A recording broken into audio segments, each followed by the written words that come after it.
G'day, ladies and gentlemen. Welcome to the studio. My name's Isaac Butterfield, and this is the Butterfield Effect, my podcast. And for this week and the foreseeable future, you've got little old me as the main guest. With what's going on in the world at the moment, I think it's only sort of remiss of me to do some plugging, because honestly, like, at the moment, for people like me who are in the entertainment industry and who are you know, performers and all that type of stuff, it's a tough time, but we got to find a way around it rather than just lay down and cop it. And what I'm doing right now is I think this is the move for me particularly. I don't know about other YouTubers, I won't speak for them, but for me, I think I need to produce more content. Now, I pump out about 4 videos a week. And all these videos are well researched and all that type of stuff. I don't fuck around with that shit, but I feel like, particularly if people are stuck at home, then I need to be able to provide them with something of substance, if you will. So what I'm going to do is if you do have, and I know a lot of people don't at the moment, have a dispensable part of their income, is I'm going to promote my Patreon page, which is particularly just for this podcast. Jump onto that, the link is down below. And what I'm going to do through that is I'm going to use that money from Patreon to hire an editor. Now, the reason I'm going to hire an editor, and I enjoy editing my videos. I've done that for the last, coming up on 3 years. I've edited, 3-4 videos a week, and I enjoy that because you're able to, have a part in all this sort of, because when you're doing YouTube, you feel like you have no control over what happens, because it's all up to the algorithm and all that type of shit. And I think for me particularly, having that editing part is really important. I know what I like, I know what I do and all that type of stuff, and I feel like being my own editor allows me to do certain things that if I had other people doing, I wouldn't be able to do. Oh, that's a good cup of coffee. So what I'm going to do is I'm going to hire, and not just hire anyone. The person I'm going to hire is my friend Morgan. Now, Morgan Brown, his name is. He's been in a few videos. He's actually done sets, opened up shows for me. His first time he ever opened up a show was, would have been a year or 2 ago at a leagues club. There was about 500 people in the room, and he did his first ever set. And he did a great. He didn't even really write the joke. He was just telling a funny story about how his. This may freak people out, but on a man's penis, not to give away the joke, Morgs, I'm sorry, but on a man's penis, there's a bit of skin that attaches the skin of the penis to the penis, and that's known as the banjo string. And he met a chick on Tinder, and he's snapped, and there's blood everywhere, ambulances, and all that type of stuff. Anyway, he tells that on stage, and gets a really good response. And I love Morgan. He's a really great guy. And he actually helped me film the first ever video that I ever made. And that was called A Dickhead's Guide to Newcastle. And Newcastle's where I'm from. And that was sort of my whole plan with YouTube. I went into it with sort of a business plan. I went in and I thought, okay, if I can come out and make videos about Newcastle, my hometown, if I can then make videos and gather that audience, and then make videos about New South Wales, my home state, and then Australia, my home country, and then gather all those people and into the audience, and then slowly grow from there. That was my big plan, and it worked. But yeah, Morgan shot that, and he's got a background in film and stuff, and he's obsessed with. He's the type of guy who listens to soundtracks of movies in his car. Yeah, he's a bit of a different bit of gear. But anyway, he was working right now.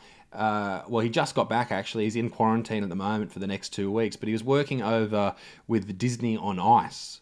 And he was one of the electricians, and he would run the lighting and the sound and all that type of stuff. And he got kicked out of Germany, basically. And they said, listen, we're stopping the whole thing. Bearing in mind, this was a 6-month deal for him.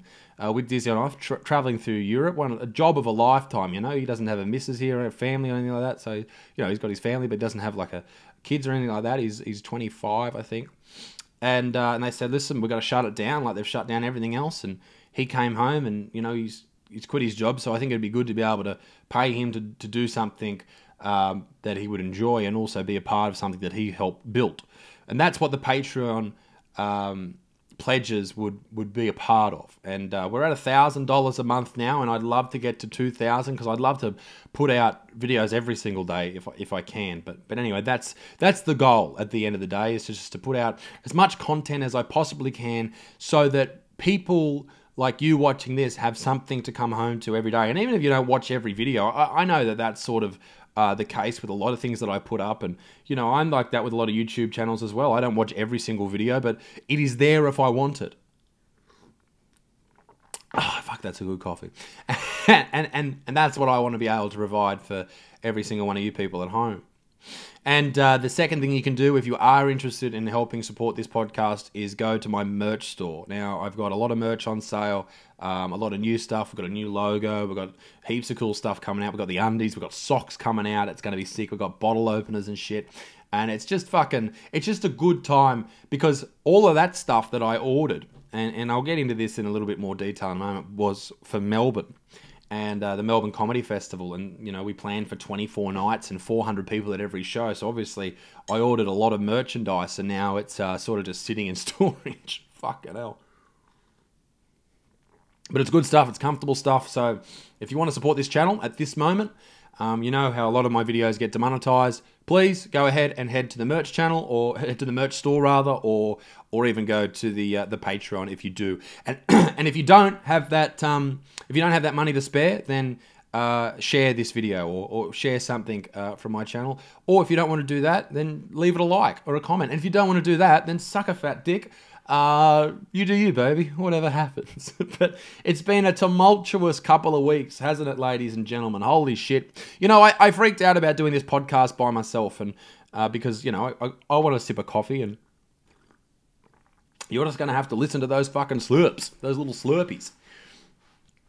This coronavirus has done a lot of things that a lot of people would think, you know, would never fucking happen. And it's been crazy, you know, to think that over the past 3-4 weeks, we've gone from a very normal life to something fucking outrageous. It's scary, and I think that it's a good thing that it's scary, because this is giving us sort of a dry run, if you will, of a serious disease. And this show isn't all about fucking the coronavirus. I know everyone's sick of hearing about it, so I just want to cover a few things, and then I'll move on from it and not touch on it. But when this started coming out, I didn't think anything of it, you know, and now it's sort of changed my life, and it's changed a lot of people's lives. A lot of people are losing jobs. A lot of people have to stay at home and look after their kids, or they're worried about their elderly friends or family getting sick, and they're worried about getting sick themselves, and that's a concern for everybody. But we need to realize that this could be a whole lot fucking worse. Like, it really could. This could be so much worse. And that's what people sort of aren't getting, is, you know, this is a dry run of a serious pandemic. If this had a really high fatality rate, like the Bubonic Plague. Now, the Bubonic Plague, I was watching this video last night on one of the YouTube channels I watched. I think it was the Infographics show. I really enjoy their work, and I was watching that, and it said that I think it was something like at least half of the world's population was killed by it. Now, the bubonic plague, or the Black Death, was a bacterium that people couldn't control, and they couldn't work out where it was coming from. This is in the 1300s, mind you, so no one knows what the fuck's going on. But of the 500 million people that lived on Earth at that point, not the 7 billion people we have now, but the 500 million, I think it was 2 to 250 million people died. A horrible death. You know, this could be a whole lot worse. So let's just take a breath and think, thank fuck. But it also gives you an idea of, you know, this is all finite.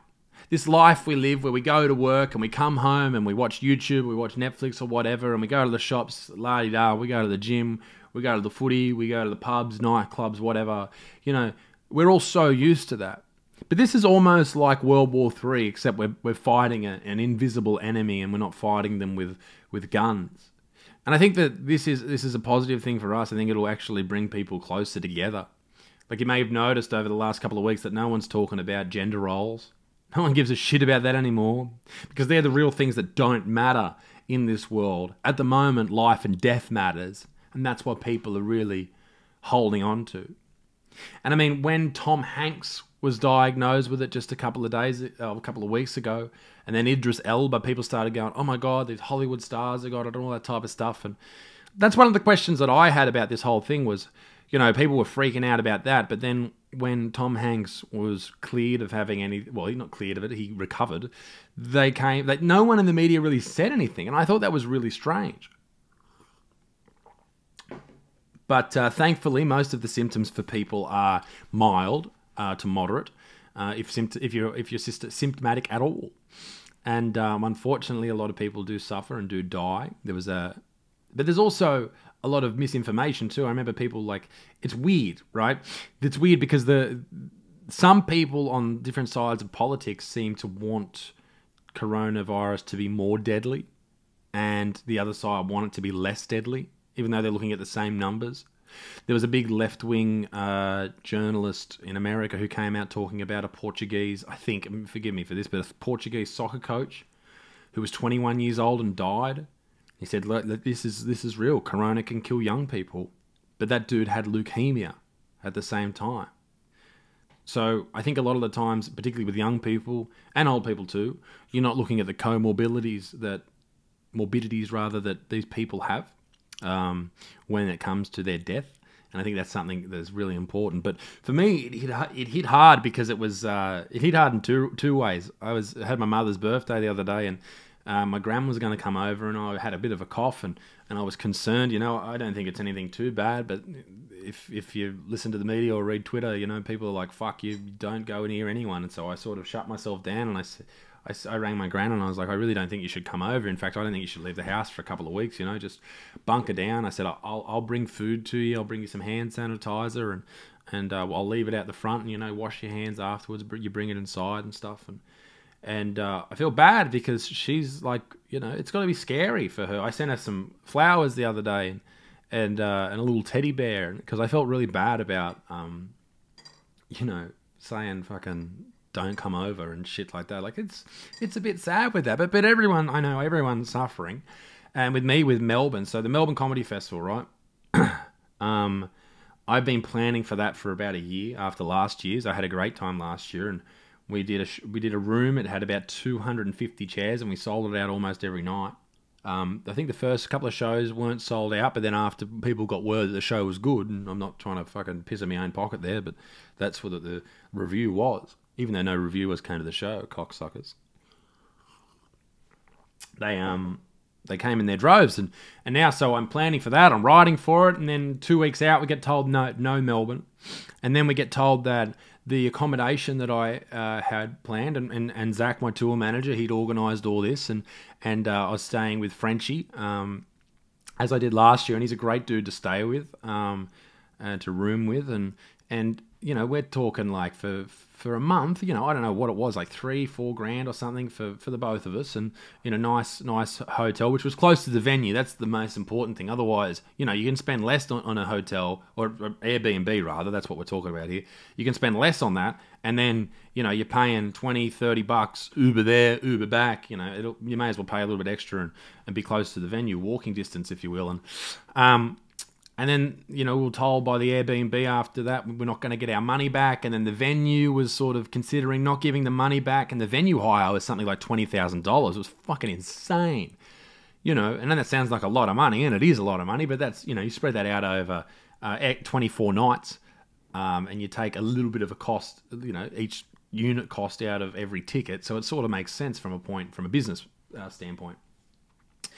But there was all those things, and even the merch, as I mentioned before, we've got these stockpiles of fucking merch that, that cost money to buy, and I think we sell them for like $20-30 or something like that, or maybe $40, and buy them for, the prices vary, but we're only making a small margin on it, so there's a big investment of money, and it's full on. And then the Melbourne Comedy Festival came out and said, and this is what I'm getting to here, is they came out and said that, we're not going to give back the registration money. And the registration money is like $600.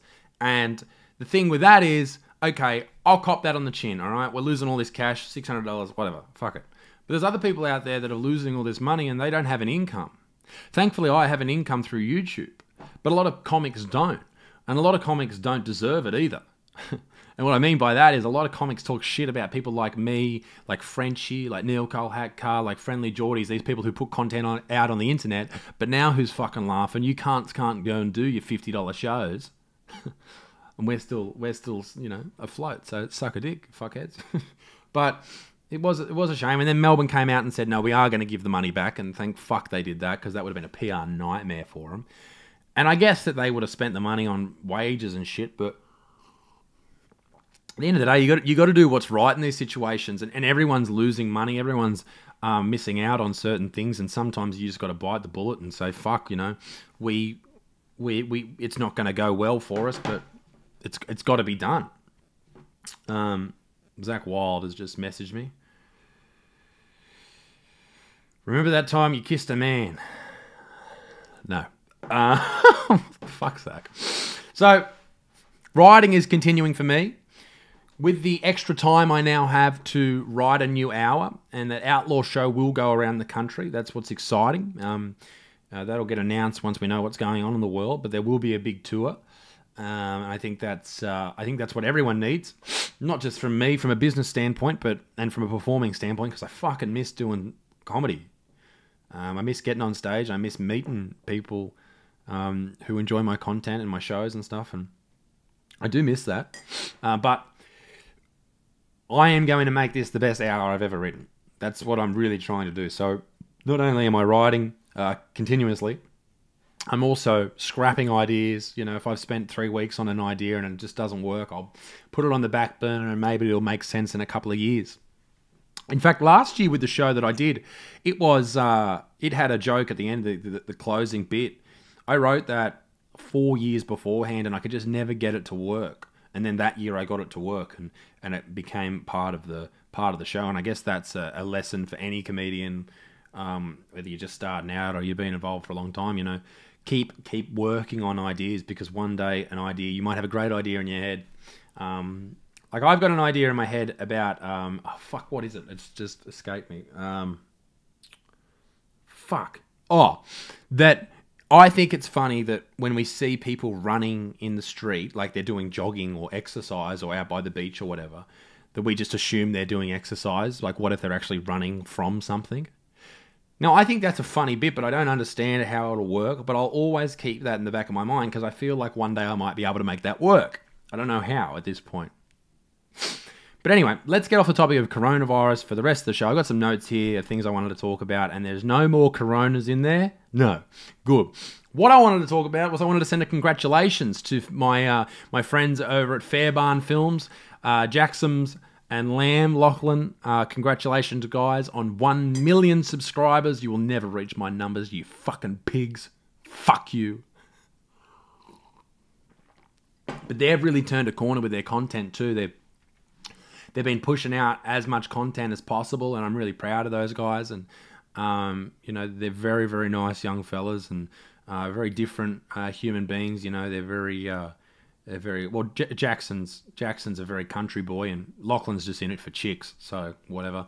But they absolutely deserve that, and I hope they double down and put more content out. And I think it's a lesson for a lot of young content creators and people who are trying to build an audience. Is write, work, edit, film, get as much stuff out there, and gather an audience and gather people that enjoy your stuff, and gather people that you want around. Like I'm one of these people that I'm a big believer in. I would rather have less views and more committed people than heaps of views and no one gives a shit about you. I think that's so much more important.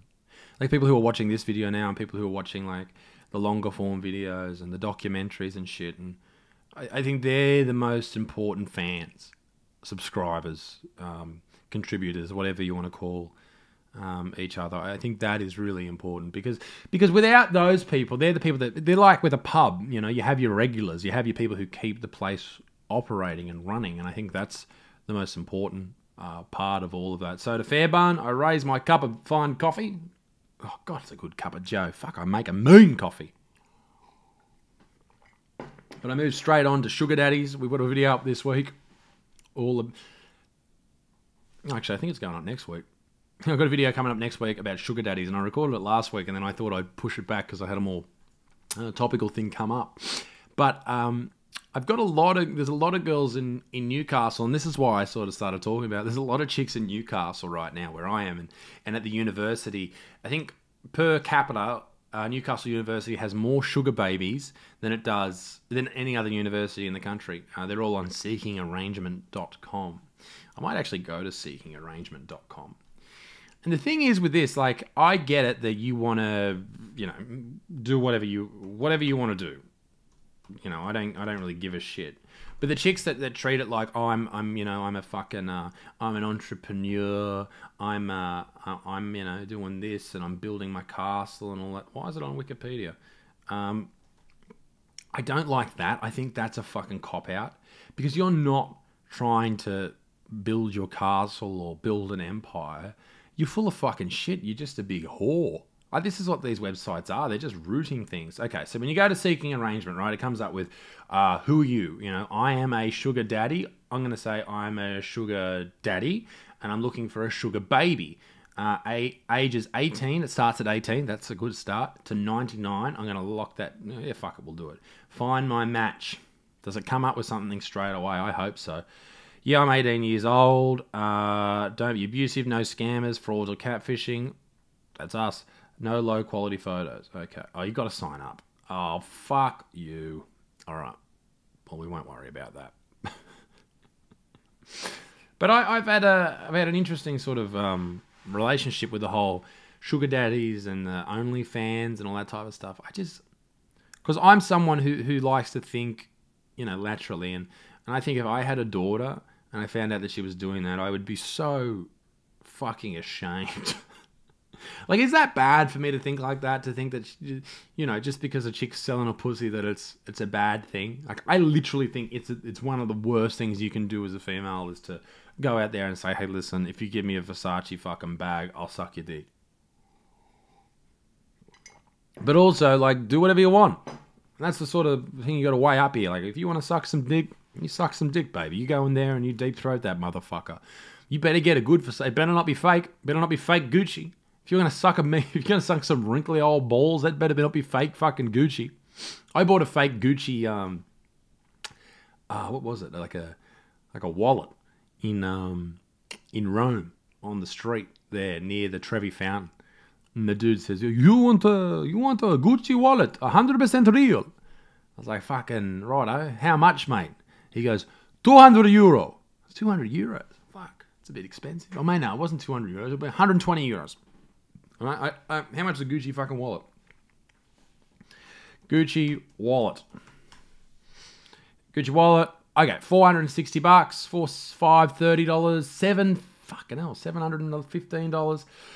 So he's offering me up a Gucci wallet for quarter of the price.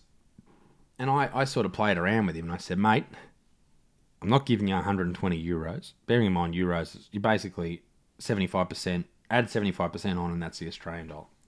So $200. I said, mate, I'm not paying that. That's bullshit. I said, you need to realise I don't have any cash on me. He said, all right, €80. I said, no, mate, I got no cash. He said, €60. I said, mate, I got no cash. €20. I said, I'll give you 10. And he goes, deal. So I knocked him down from 200 Australian dollars and bought a Gucci wallet for 20 fucking bucks, bruh. Fucking Butterfield, you've done it again. I wonder where this obsession with Gucci comes from. Because you look at the website and like the Gucci stuff, it's just fucking horrible. It's just gross. Like a lot of the shit on there is just like the wallets and stuff. Okay, I get that. The shoes, I bought Gucci shoes because I'm an asshole. But I never fucking wear them. But like, look at this cunt. This fucking, I'm going to screenshot this and show you guys. This cunt, like, have a go at him. Like, who wants to fucking look like that? They look stupid. And it's just so expensive. Like, you go and look at the shoes. Like, everything's $1,000. This is $1,000. $1,300 for fucking Mickey Mouse shoes. Like, fuck you. Fucking Mickey Mouse shoes. I much prefer Jordans and all that type of stuff. I'm just not a fan. But anyway, what the fuck would I know? It's one of those things where it's sort of the clout and the fame that some people think they have, and they go, well, I need to have Gucci this and Gucci that. And it's like, who gives a fuck, mate? Get over yourself, you cockhead. I've been on Twitter a lot. I follow a lot of the people on Twitter that I don't like. And I do that because it helps with video ideas. I really find that keeps the... Because if someone writes something and I think it's fucking stupid or I think it's hilarious, then often it'll be a good video. And I don't give a fuck on Twitter. I'm the same with Instagram as well. Like, if you're talking shit to me or shit about me, I'll block you. I don't care. I have one guy, he said to me recently, he said that my dog Littlefoot from The Land Before Time, remember Littlefoot from The Land Before Time? I named my whippet Littlefoot. He said, that's a shit name for a dog. I blocked that cunt. I nearly fucking reported him to the police. Fuck that guy. Talk shit about my fucking dog, you little asshole. Fucking... I'll cripple you. I'll give you corona, you fucking anus. Talking shit about poor Littlefoot. He's the cutest little man alive. But Twitter's on fucking... It's a free fall. It's like the stock market at the moment. Twitter is an absolute mess. You know what? I was actually weighing up whether or not to tell people this story, but I think I will. I went to the bank just the other day, and I was talking to my dad about this, and he said, it'd be interesting to see what happens if people start panicking, not about groceries, but about money. Because the banking system, the way that's structured, if you deposit $10 into your bank account, by law, that bank only has to keep about 10% of that, and the rest of it they can lend out. So really, if you think about it like this, if you think about all that money that everyone deposits into their various banks, none of it's really there. It's all lent out. It doesn't really exist. It exists in theory, if you will. And he said to me, it'd be interesting to see what would happen if you tried to pull cash out at the moment with all this global freak out and pandemic and the fall of the stock market and to levels below the 2000, I think it was 13, global financial crisis. And I said, okay, cool. So I went to my local bank and I said, can I get $50,000 out? And he said, what? Why? I was like, well, that's a weird question considering it's my fucking money. He said, I'll have to go and talk to my manager. And the manager came out and said, why do you need $50,000? I was like, this is a fucking weird line of questioning. It's my money. I'll do what the fuck I want with it. And I said, oh, I'm going to buy a car. And she was like, well, can't you just use a bank transfer? I said, no, it's a vintage car. And the old bloke who's selling the car, he doesn't want to, deal with bank transfers and all that type of shit. Now, bearing in mind that this is a test, I don't want to have $50,000 fucking dollars in my hand. Fuck that. That's a risk, okay? Keep that shit wherever. And she comes back and she rings head office and says, listen, the most we can do for you is $20,000 in 3 days. I was like, what? You can only give me 20 grand? That's a lot of money, but if you were trying to pull all that money out, if this was going into some sort of weird global shutdown and you were trying to pull all that cash out, you want that money. You want that. That's yours. You need to keep something to be able to because, let's say a solar flare hits tomorrow and all the electronics go out, you want to have some cash on you. Otherwise, you can't buy anything. If credit cards stop working tomorrow because of some magnetic pulse sent out by some cocksucker in space, you can't use your credit cards. You can't use FPOS. You can't use any of that type of stuff. You can't even withdraw money out of ATMs. So what do? We don't have any legal tender. You got nothing to buy things with. Unless you got fucking stamps at home, you can't buy anything. So I wanted to see if we could get some money out. And she came back and she said, we can do that. And I was like, well, why can't I get this out? This is my money. She said, it's in the terms and conditions, Isaac. It's in the terms and conditions. I was like, this is ridiculous. I said, how much can I get out today? She said, I could get you $1,000. And that's it. $1,000. Now, I think that's bullshit. I'd love to know if you guys, if any of you guys work at a bank or anything like that type of stuff, if you know, if you're a lawyer. I don't want this money. I just thought it was strange because I know I've pulled out more than that in the past. And I'd love to know what you guys think below. But it is sort of scary. Like, if all this shuts down and we can't access cash, like, what happens? What happens if the government doesn't bail out the banks? Does all our money just disappear? Because that'd be fucking horrible. How many people out there have savings that they're relying upon? And then all that goes. I mean, it's a great concern.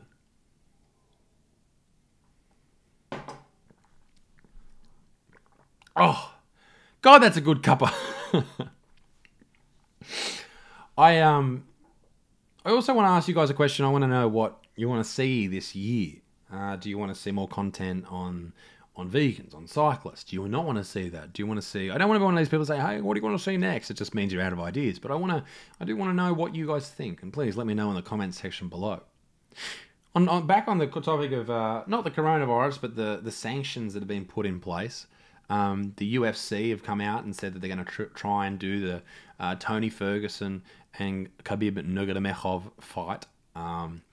And one of the restrictions in LA at the moment, in that area in California where they're going to do the fight, I believe the restrictions are 10 people in an area. And Dana White, the UFC president, has come out and said, you know, we're going to fucking do it. We're going to do this fight. We're going to have this fight. Because remember, if you're a UFC fan, you may know this. But if you don't, this fight has been booked 5 times. One time Khabib was in hospital. One time Tony tore his ACL and MCL, and I'm pretty sure his PCL as well, in his knee. Another time, I think Tony missed weight or something like that. There's always been something that has fucked this fight up. It's been booked. This is the 5th time, and I think Dana White was just like, fuck this. Obviously, he needs to make money at this moment. They're cancelling all these events. One of the things that I've always enjoyed about the UFC is that after a fight night, after a card, he will come out and he'll say, this was the gate for tonight. This is how much money we made on the door from ticket sales. And, you know, you look at that and it's quite a bit of money. And to think that now he's not making that and the UFC is not making that, considering that the Zuffa group, well, no, not Zuffa, that was Dana White. The new group that bought the UFC spent like $4 billion on it. They got to make their cash back. So they got to have these shows. You know, the show must go on. This is why I'm doing this podcast here. I can't have a guest. Usually I love having guests and you know, sort of going deep into people's minds and sort of work out what's going on. But I can't even have Skype guests because of the NBN. Some dickhead fucking dug up the front of our yard the other day to replace some piping or some bullshit and disconnected me from the NBN. And then with old NBN boy come out, he fucked, I don't know, he said he was a fan of the channel, so sorry. But he fucked up the thing, and now I went from, I think, like 12 megabytes in download and like 2 megabytes upload speed, which is shit anyway. Now I'm 0.8 and 1.2. It's fucking awful. Fucking awful. And I have to deal with that now. And, you know, for most people that would be annoying because Netflix is slow and shit like that. But for me, I fucking upload videos. This video right here, it probably took me about 16, I'm just guessing in the future, probably took me about 18 years to get fucking up on the internet. I probably recorded it in 2016. Well, no, that's not 18 years, but you know what I'm saying. Fucking bullshit. Absolute bullshit. So I spoke to the real estate agent that we're renting through, and that's another thing. You know, I wanted to buy a house at the end of this year. I don't think that's going to happen now. But the real estate we're renting through, you know, I emailed them, so hopefully they fix it, but who fucking knows? I mean, I don't know. And that's what I've been putting off for the house sort of thing at the moment, because I miss, you know, I've been putting that off until the end of this year because I was planning on not touring as much this year, but I think I'm going to do that now because after this, people need fucking comedy. They need something to laugh at, particularly after losing jobs and shit. So I'll do that, I think. Because I miss traveling. I miss hanging out with Zach, and as I said before, meeting all you guys and getting out there and doing shows and seeing the world. And you know, I was lucky enough to go over with Mrs. Butterfield and Zach last year over to the UK, and we went to other parts of Europe. We went to Amsterdam and we went to Rome, and Rome was amazing. I don't know if I'd go back there. I thoroughly enjoyed it. I think I might go back there when I'm an old man and suss it out of them, but just the lines, not lions, lines, like so many fucking lines. It was ridiculous. Everywhere you had to wait hours to get in. We were that fucked, right? We were like, fuck this. We landed in there, I think it was like on a Wednesday or something. We went straight to St. Peter's Basilica in the Vatican, in Vatican City there, and we were like, fuck this. There's a 2-hour wait in the line. And there's probably about 4 or 5 people across in the line, and the line's, you know, probably a kilometre long. And I was like, fuck this. So we just followed the guards that were going through the line, and we just sort of like mixed in with the line. We got the filthiest looks of all time. All these religious people. And none of them said a fucking word. Pussies. So we got into the Vatican. And the Vatican is amazing. You know, they got some crazy things there, crazy art. And we climbed to the top of St. Peter's Basilica. And that took ages to get to the top. Like, it's a big building. But the way it sort of works is you're in these tiny corridors. And you're climbing up the top of this thing. And it's scary. Like, there was a lady up there hyperventilating and people are trying to pull on this rope to get up. And, man, it was crazy. But it was worth it once you got to the top. But I noticed at the top of it, there's a lot of graffiti. I was like, who the fuck's writing on a fucking basilica? Like, I think basilica means cathedral or church or whatever. And that was cool. We went to the Colosseum. That was amazing. Didn't get to see the Sistine Chapel. I was upset about that, but I would like to do that. But Amsterdam was fucking amazing. The food there is awesome. The bit of hooky tookie was not bad either, and all that type of shit like that was cool, and I thoroughly enjoyed that. But also, you know, England was amazing. There's so many things. Edinburgh was my favourite place, I think, by far. I loved London as well, but that was on the end of the trip after 5 weeks, and we'd been, you know, it wasn't like a relaxing trip. We were fucking, you know, flat out all the time doing shit, and we didn't really have time to relax, but we just, you know, sort of got stuck into as much work and, well, not work, doing shows, but traveling and seeing everything as we can. But when we landed, we took off from, I flew to Brisbane, and then, because Zach was in Brisbane, Mrs. Butterfield travelled with me, and we flew straight to Singapore, and then from Singapore to Heathrow Airport in London. And then we were going to go straight from there. This is after like 20 hours on the fucking plane, and then fly straight to Edinburgh, go to a hotel and relax. And unfortunately, that didn't happen. We landed in Heathrow after 20 hours or whatever it was, and then we got told that our plane had been delayed. No. Our plane was delayed, and the plane we were supposed to be on had already left or was about to leave. We found out later that it got delayed too, so we could have got on it, but anyway, whatever. And I think that was with EasyJet, I think.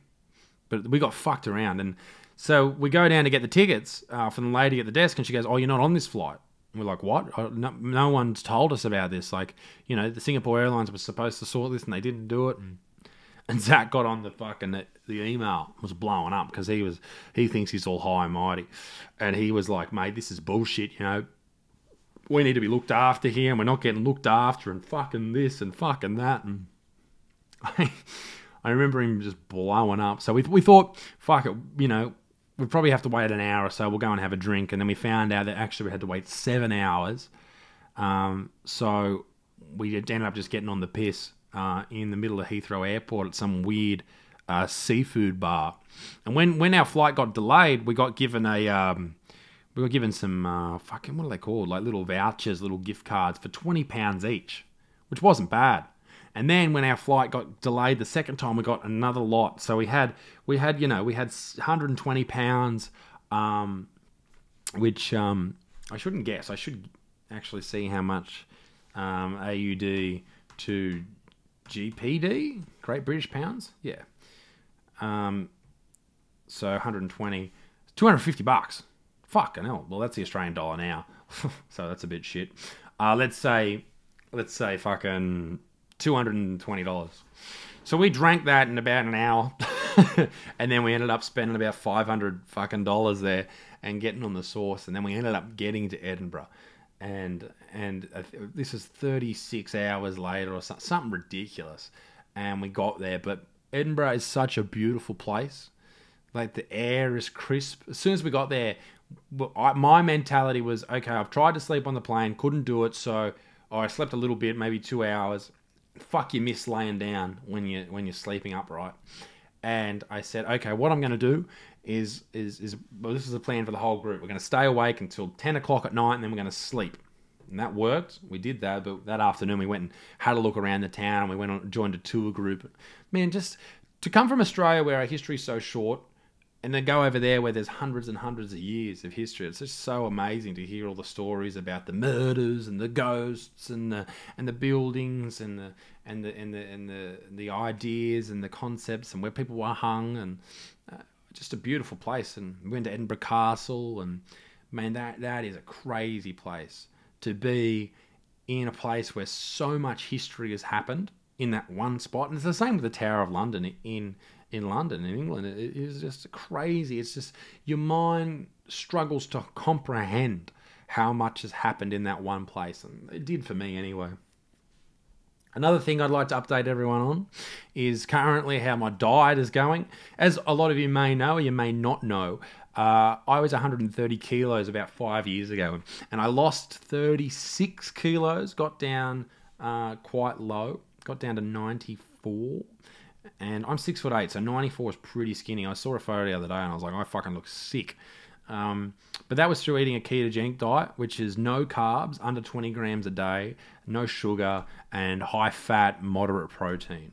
I was eating a more higher protein version of it because I was training, but anyway. So I got down to that, and then I originally started the keto diet because I have epilepsy and I was looking to treat that, and it worked. But then I got on an epileptic medication, and it puts weight on and all this shit.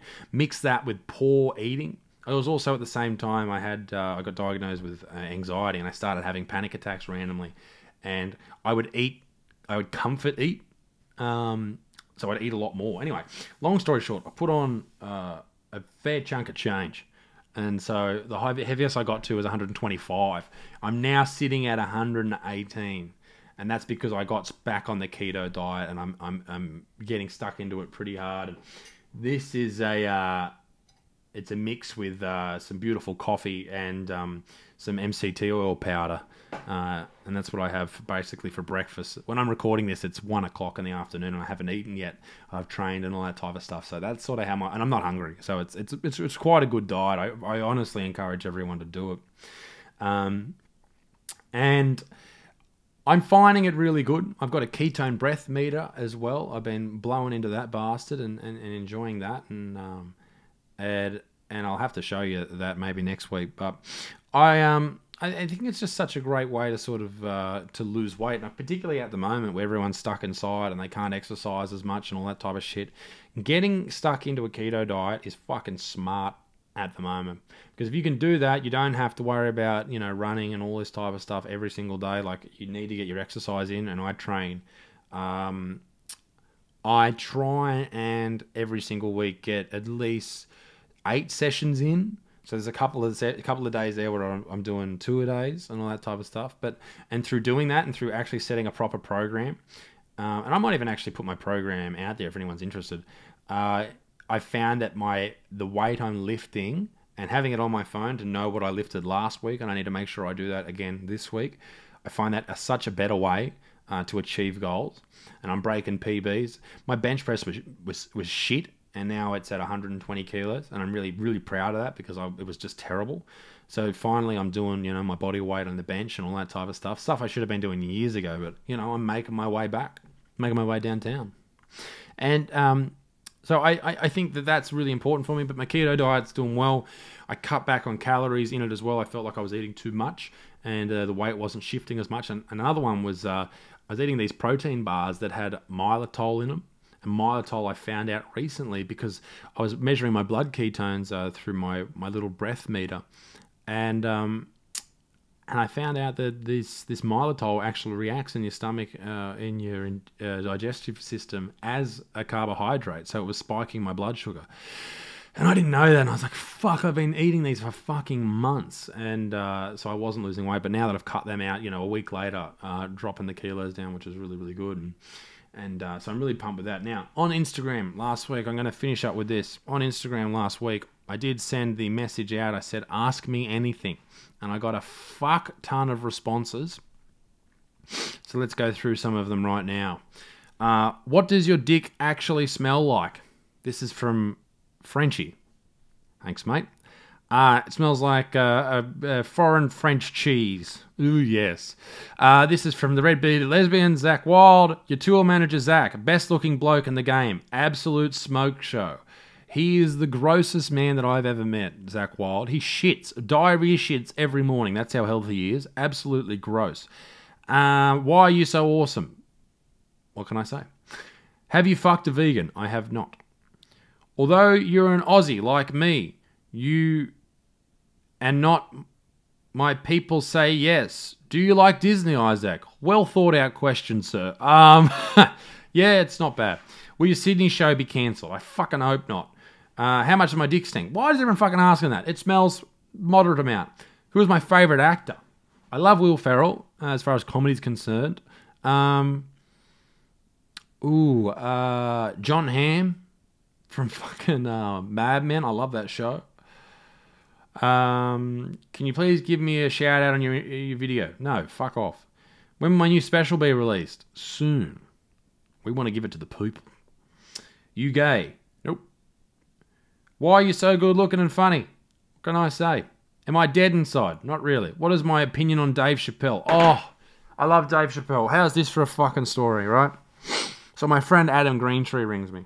And he lives in the same city as me. And we've caught up a couple of times, you know, a month since we sort of became mates. And he rings me out of the blue. And he never really rings, usually texts.